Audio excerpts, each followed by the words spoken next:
Halo, namaku Rani. Aku adalah seorang pegawai di salah satu perusahaan di Bandung dan aku udah memasuki bulan ke-6.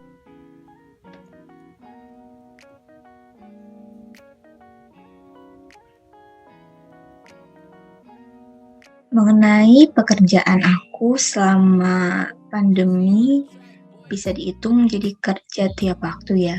Dan hal ini ngebuat aku jadi sakit dan akhirnya ngehambat pekerjaan aku di kantor. Dalam kondisi seperti itu, aku harap lingkungan kantor tuh bisa ngertiin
hal-hal seperti itu akhirnya ngebuat aku nggak enak dan jadi nggak semangat kerja.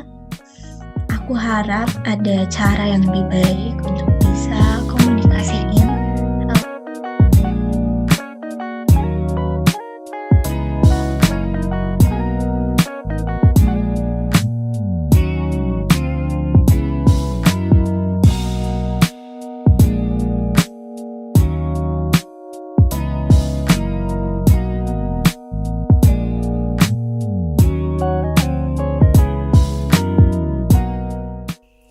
Selamat pagi, selamat datang di kegiatan training Communication and Conflict at Workplace, How to Deal with Them.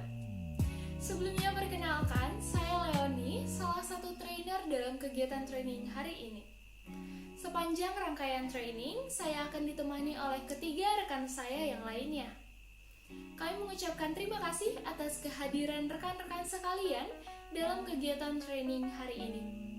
Kami berharap agar rekan-rekan dapat mengikuti rangkaian training dengan penuh antusias ya. Tentunya kegiatan training ini telah dirancang secara khusus bagi rekan-rekan karyawan. Adapun beberapa tujuan dari kegiatan training ini, yang pertama, agar rekan-rekan karyawan mampu menjelaskan konflik komunikasi yang sering terjadi di lingkungan pekerjaan.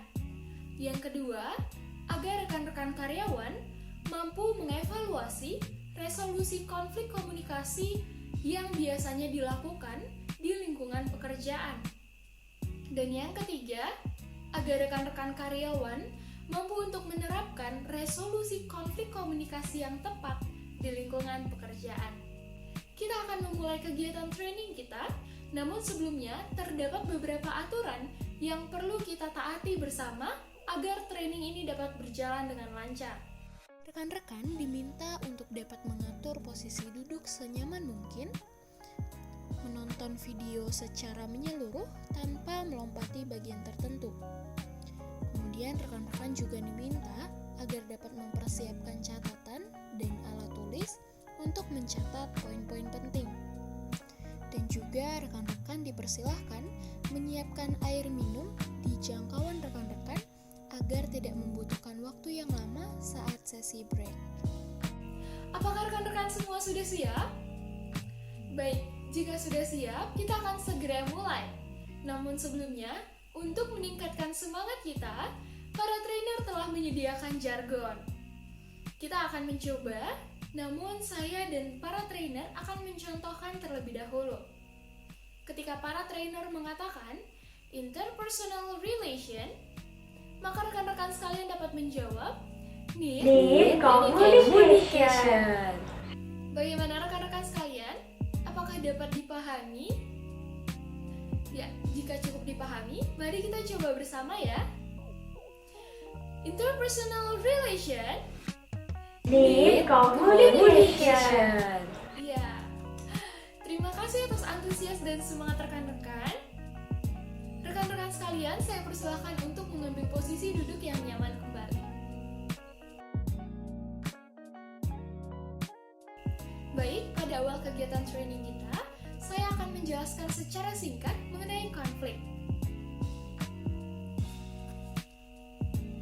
Konflik, menurut KBBI, didefinisikan sebagai perbedaan, pertentangan, dan perselisihan. Konflik yang terjadi di lingkup pekerjaan seringkali disebut sebagai konflik kerja. Mari kita lihat apa itu definisi konflik kerja. Konflik kerja didefinisikan sebagai suatu perbedaan ide atau inisiatif antar individu di dalam suatu organisasi atau perusahaan dalam mengkoordinasikan kegiatan-kegiatan.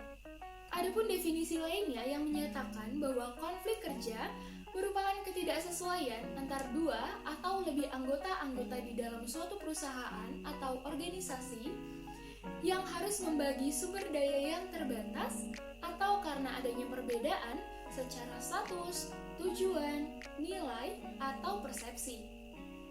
Seringkali kinerja karyawan yang memiliki konflik akan lebih memungkinkan untuk memiliki masalah personal atau mengganggu karyawan yang lainnya. Konflik kerja dapat terjadi dalam dua bentuk atau indikator, yaitu konflik vertikal dan konflik horizontal. Konflik vertikal merupakan konflik yang terjadi antara atasan dan bawahan secara vertikal dalam suatu hierarki organisasi, seperti manajer dengan karyawan atau supervisor dengan karyawan. Yang kedua, konflik horizontal, yaitu konflik yang terjadi antar sesama anggota di dalam suatu organisasi atau perusahaan pada posisi hierarki yang setara. Misalnya antara manajer atau antar karyawan.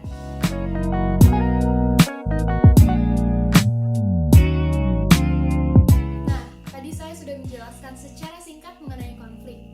Sekarang, mari kita cari tahu apa sih yang menjadi penyebab dari suatu konflik di lingkungan pekerjaan.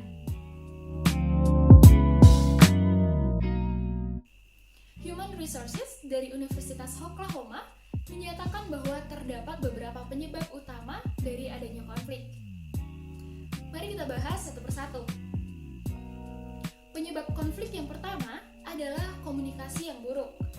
Gaya komunikasi antar karyawan atau antar individu di dalam perusahaan yang tidak tepat akan memicu adanya kesalahpahaman sehingga dapat menimbulkan konflik. Penyebab konflik yang kedua yaitu values atau tujuan yang berbeda. Individu yang berbeda di dalam perusahaan tentunya akan memiliki values yang berbeda pula. Apalagi jika terdapat individu atau anggota yang mulai mengesampingkan nilai perusahaan atau nilai bersama dan lebih mengutamakan nilai pribadinya. Tentu hal ini akan memicu adanya konflik. Yang ketiga, yaitu sumber daya yang langka. Seringkali, para karyawan berpikir bahwa mereka harus bersaing untuk memperebutkan sumber daya yang langka. Misalnya seperti promosi kenaikan jabatan. Dengan adanya persaingan ini, tentu akan memicu adanya konflik antara anggota di dalam perusahaan. Berikutnya, penyebab yang keempat adalah kepribadian yang berbeda. Tentu hal ini sama-sama kita ketahui bahwa setiap individu memiliki kepribadian yang berbeda. Namun, ketika tidak ada penerimaan atau tidak ada usaha untuk saling memahami, hal ini dapat memicu adanya konflik antara anggota di dalam perusahaan. Dan penyebab yang kelima, yaitu kinerja yang buruk. Ketika setiap karyawan atau anggota di dalam perusahaan tidak melakukan usaha atau kinerja yang semaksimal mungkin sesuai potensi mereka, hal ini tentunya akan mengganggu kinerja unit yang lain atau kinerja karyawan yang lain. Adanya hambatan ini tentu akan memicu adanya konflik antar anggota atau antar karyawan di dalam perusahaan. Nah, menurut rekan-rekan sekalian, apa sih penyebab utama adanya konflik di lingkungan pekerjaan rekan-rekan? Rekan-rekan dapat menuliskannya nanti di dalam Google Form ya.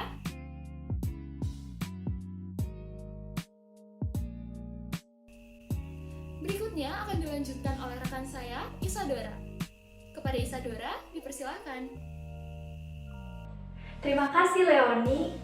Halo semuanya, perkenalkan nama saya Isadora Elvira di sini sebagai trainer kedua yang akan melanjutkan pemaparan materi. Tadi sebelumnya rekan-rekan sudah belajar apa itu konflik kerja dan penyebabnya. Nah, salah satu hal penting untuk bisa mengatasi konflik kerja adalah dengan berkomunikasi, baik dengan rekan kerja ataupun dengan atasan kita. Untuk itu, sekarang kita akan belajar bersama-sama mengenai komunikasi interpersonal. Nah, jadi komunikasi interpersonal adalah proses penyampaian dan penerimaan pesan antara pengirim pesan atau biasa kita sebut sender dengan penerima pesan atau biasa kita sebut receiver, baik secara langsung maupun tidak langsung. Secara langsung itu misalnya dengan telepon, video call, atau mengobrol langsung. Secara tidak langsung misalnya mengirim chat, SMS, atau surat menyurat. Nah, untuk bisa melakukan komunikasi secara efektif, kita memerlukan communication competence. Apa sih communication competence? Communication competence adalah kemampuan individu untuk bisa berkomunikasi secara efektif, personal, dan dengan cara yang dapat diterima secara sosial, atau biasa kita sebut appropriate. Untuk bisa mencapai komunikasi yang appropriate, kita membutuhkan 5 elemen. Yang pertama adalah respect. Komunikator itu seharusnya santun dan berperaturan. Yang kedua adalah empati. Komunikator mengidentifikasi diri dengan perasaan dan kondisi yang sedang dialami oleh lawan bicaranya. Yang ketiga adalah tolerance, di mana komunikator ini seharusnya memiliki pemikiran yang terbuka, berusaha memahami lawan bicaranya, berusaha sabar. Yang keempat adalah flexibility, yaitu komunikator berusaha untuk menyesuaikan diri dan berkompromi dengan lawan bicaranya. Dan yang terakhir yaitu kelima adalah interaction management, yaitu bagaimana komunikator menyertakan gesturnya, menyertakan perannya, dan kesediaannya untuk membuka diri terhadap lawan bicaranya. Nah, sekarang kita lihat review materi komunikasi interpersonal.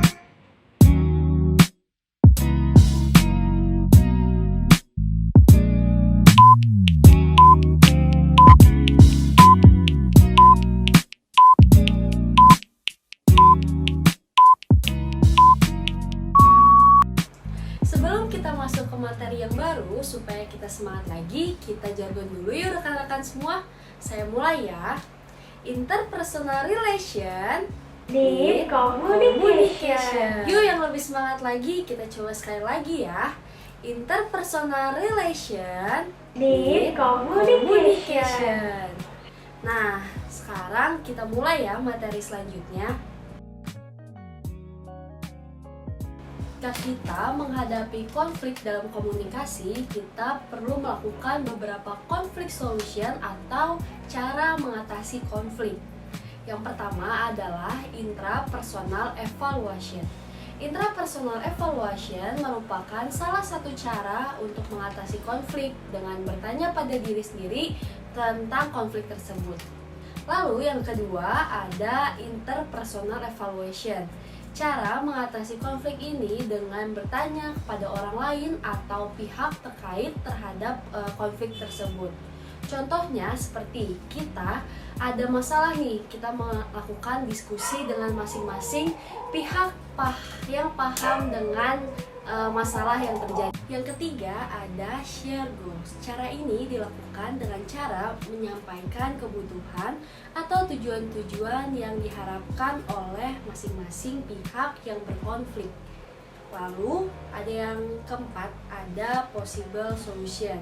Cara ini dilakukan dengan cara membuat list dari berbagai alternatif solusi sebanyak yang kita temukan. Yang kelima ada weighing goals against solution. Cara ini adalah mencari kesamaan antara list solution yang memungkinkan untuk mencapai tujuan. Lalu yang keenam ada evaluate the solution. Setelah melakukan solusi, kita perlu melakukan evaluasi. Hasilnya seperti apa, seperti membaik ataukah tetap struggle. Jika struggle, maka dimulai lagi dari awal, yaitu intrapersonal evaluation.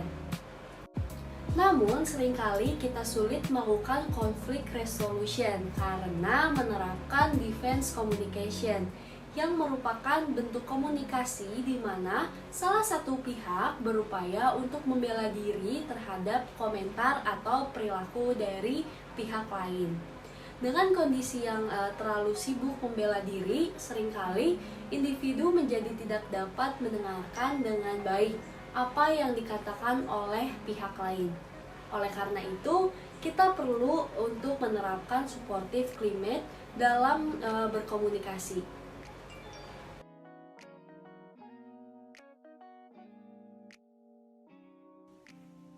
Halo rekan-rekan semua, perkenalkan nama saya Aska Syifa. Saya akan melanjutkan materi yang sudah dijelaskan sebelumnya oleh Felicia. Mengenai konflik yang terjadi, salah satunya di tempat kerja, tidak selalu menjadi hal yang buruk.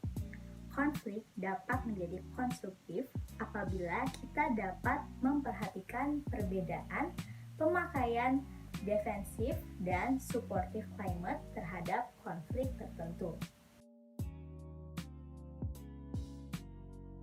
Terdapat 6 hal yang dapat membangun suatu iklim yang suportif atau supportive climate, yaitu description, problem solving, spontaneity, empathy, equality, dan professionalism.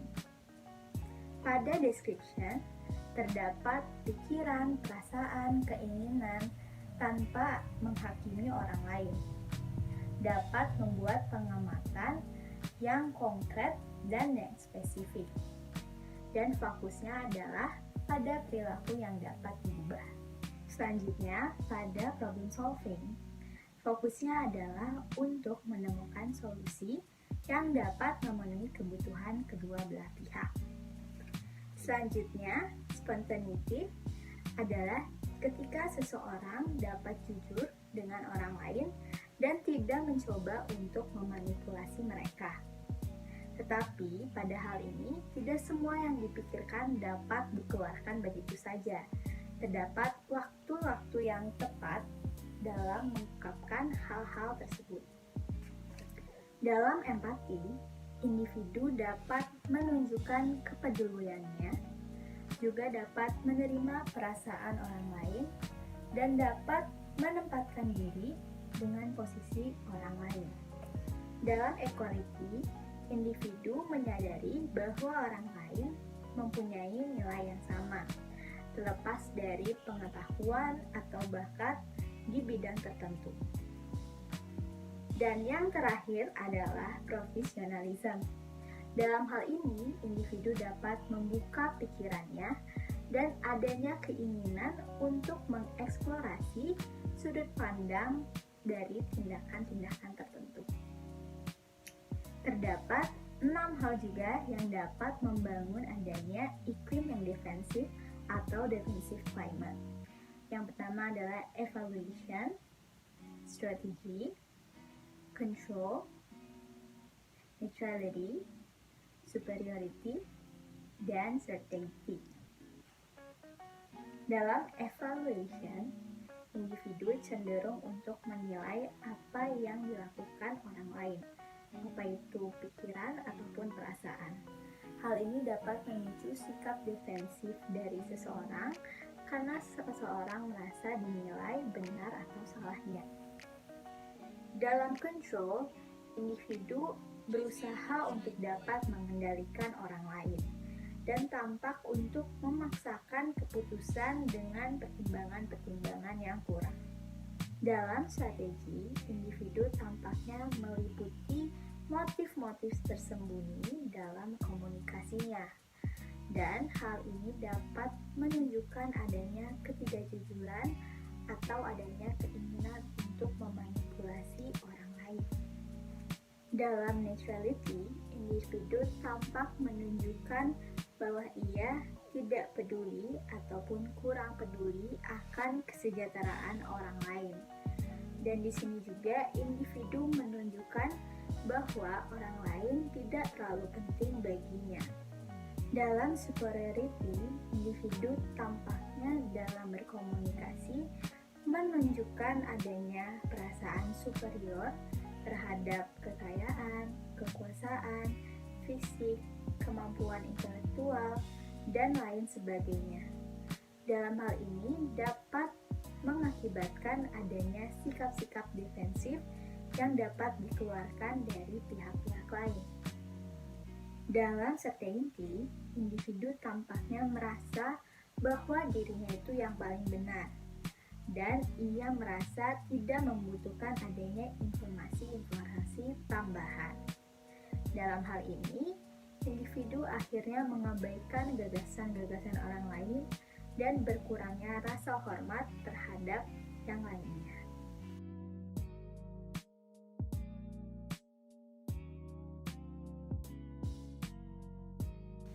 Ketika kita memperhatikan penggunaan supportive climate atau iklim yang suportif, akhirnya konflik pun menjadi konstruktif. Konflik yang konstruktif memiliki beberapa manfaatnya. Di antaranya adalah terjalinnya healthy relationship.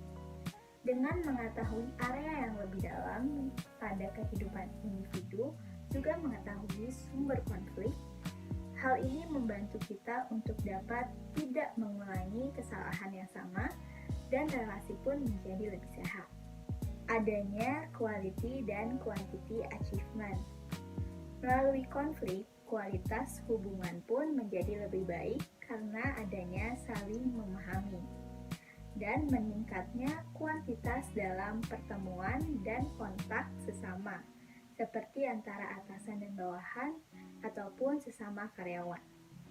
Manfaat selanjutnya adalah creative problem solving. Melalui konflik, individu didorong untuk berpikir dan mencari berbagai cara untuk mengatasi suatu masalah. Manfaat selanjutnya adalah healthier psychological development. Konflik yang sudah diatasi menggunakan supportive climate akan menumbuhkan pemahaman baru bagi individu. Hal ini tentunya akan membantu individu terus berkembang dan dapat menghadapi situasi lain untuk kedepannya.